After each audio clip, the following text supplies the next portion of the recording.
Hello guys, welcome back to my channel. இன்றைக்கி நம்ம வீடியோவில் god sees the truth but waits அப்படின்ற ஒரு சப்ளிமெண்ட்ரியோட தமிழ் எக்ஸ்ப்ளனேஷன் தான் பார்க்க போகிறோம். இது யார் எழுதியிருக்காங்கன்னா லியோ டால்ஸ்டாய்.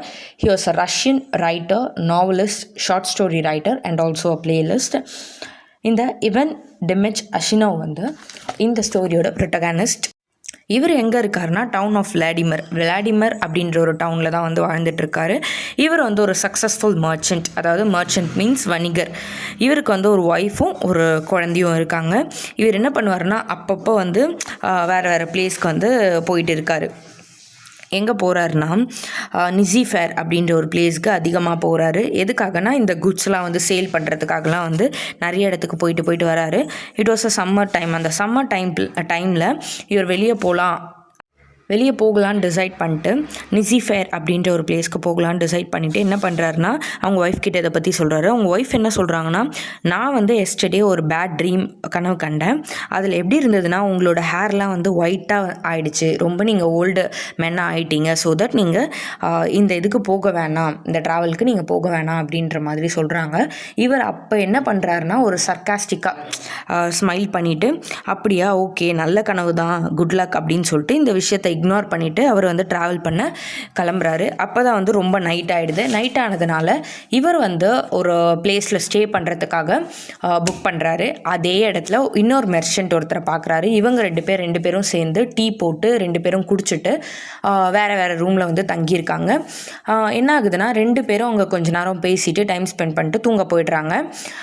இவர் வந்து விடியறதுக்கு முன்னாடியே, அதாவது மிட் நைட்லேயே வந்து என்ன பண்ணுறாருனா இவரோட ஹார்ஸை எடுத்துக்கிட்டு அந்த இடத்துலேருந்து கிளம்பிடுறாரு. சும்மா ட்ராவல் பண்ணலாம், வேறு ஒரு பிளேஸ்க்கு போகலாம் அப்படின்ட்டு அங்கேருந்து கிளம்பிடுறாங்க.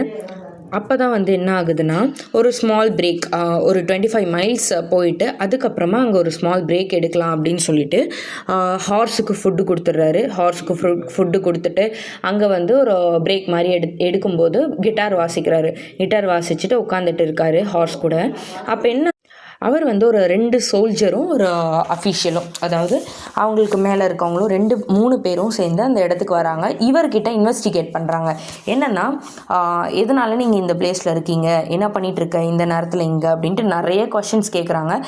எஸ்டர்டே நைட் வந்து ஒரு மர்ச்சன்ட் கூட ஸ்டே பண்ணியிருந்தீங்கல்ல, யார் அவர், எதனால் அங்கேருந்து நீங்கள் விடியறதுக்குள்ளே அங்கேருந்து கிளம்பிட்டீங்க, யார் அந்த மர்ச்சன்ட்டு, என்ன அப்படின்ட்டு நிறைய கொஷின் பண்ணுறாங்க இவர்கிட்ட.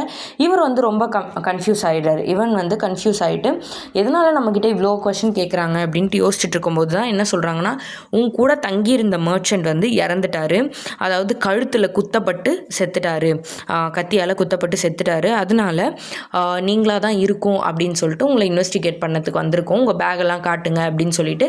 ஏன்னா உங்கள் கூட தான் கடைசியாக அவர் டீ குடிச்சிட்டு உங்ககிட்ட பேசிட்டு தான் போய் தூங்க போயிருக்காரு அப்படின்னு சொல்லியிருப்பாங்க. இவருக்கு ஒரே confusion, but he didn't do the murder. இவர் வந்து அந்த மர்டரை பண்ணலை, அதனால் இவர் வந்து கன்ஃபியூஸ்டான ஒரு ஸ்டேட்லேயே இருந்து பார்த்துட்ருக்காரு.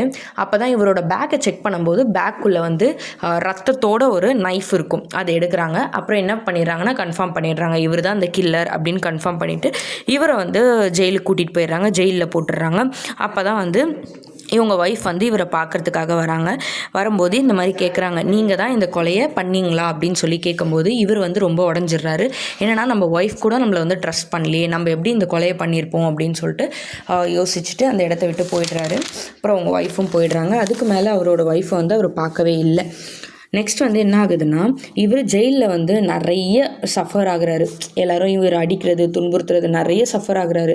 எல்லா விஷயத்துலையும் டார்ச்சர் பண்ணுறாங்க. அதனால இவர் வந்து கொஞ்ச நாள் கழித்து சைபேரியன் மைன்ஸ் அப்படின்ற பிளேஸ்க்கு போயிடுறாரு. சைபேரியாவில் அங்கே போயிட்டு ஒர்க் பண்ணுறாரு.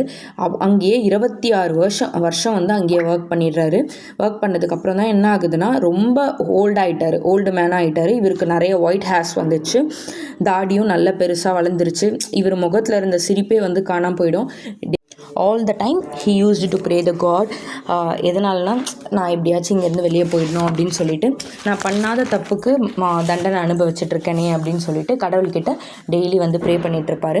அங்கே இருக்கும்போது தான் இவருக்கு மக்கார் அப்படின்ற ஒருத்தர் வந்து அரெஸ்ட் ஆகி வந்திருப்பார். என்ன கேஸ்க்காகனா, ஒரு ஹார்ஸை வந்து திருடிட்டான் அப்படின்ற ஒரு கேஸ்க்காக இவர் வந்து அரெஸ்ட் பண்ணப்பட்டிருப்பார். But it was a fake news. ஆனால் இந்த கேஸ்க்காக அவர் அரெஸ்ட் பண்ணப்பட்டிருந்தாலும் இது வந்து உண்மையான ஒரு விஷயம் கிடையாது.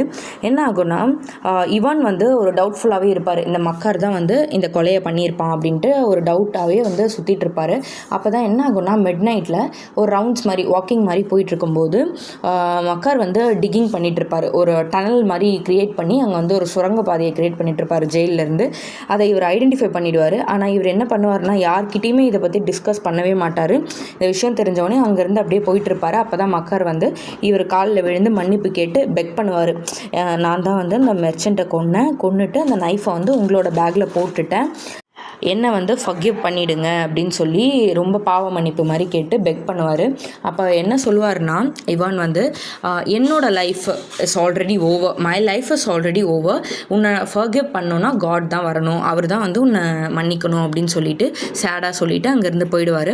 இவர் ஒரு டிகிங் பண்ணார்ல ஒரு டனலை, அதை வந்து மற்ற சோல்ஜர்ஸ் அங்கே ஒர்க் பண்ணக்கூடிய சோல்ஜர்ஸ்லாம் ஐடென்டிஃபை பண்ணிவிட்டு கண்டுபிடிச்சி இவர்கிட்ட எல்லாமே கேட்பாங்க. இவர் எல்லா உண்மையும் சொல்லி ஒத்துப்பார்.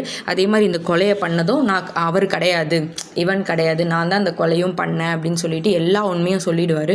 சொன்ன உடனே கொலை பண்ணிவிட்டு அவர்கிட்ட இருந்த மணியெல்லாம் நான் தான் தூக்கிட்டு போனேன்ட்டு எல்லா உண்மையும் சொன்ன உடனே ரொம்ப இதுவாகிடுவாங்க. எல்லாருமே என்ன பண்ணுவாங்கன்னா சரி ஓகே இவானை வந்து நம்ம ரிலீஸ் பண்ணிடலாம் அப்படின்னு சொல்லி யோசிப்பாங்க.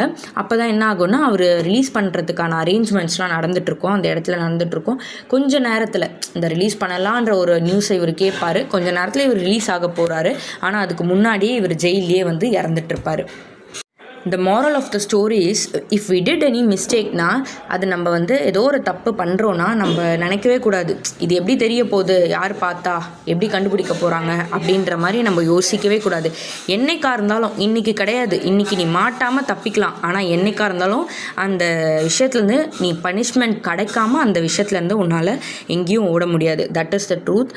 அதே மாதிரி இன்னோசென்ஸ் எப்படின்னா வேற ஒருத்தர் பண்ண தப்புக்காக இவர் வந்து மாட்டிக்கிட்டார்.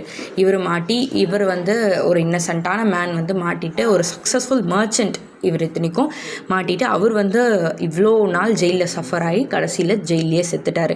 என்னன்னாலும் நம்ம கொஞ்சம் பொறுமையாக இருக்கணும். அவங்க ஒய்ஃப் பேச்சை கேட்டு பொறுமையாக இருந்திருந்தால் அவர் வந்து வெளியிலேயே இருந்திருப்பார். ஆனால் என்னன்னாலும் இது அவருக்கு நடக்கணும் அப்படின்னு இருந்தால் கண்டிப்பாக நடந்ததாக ஆகும். So the theme is carelessness, innocence. So thanks for வாட்சிங்.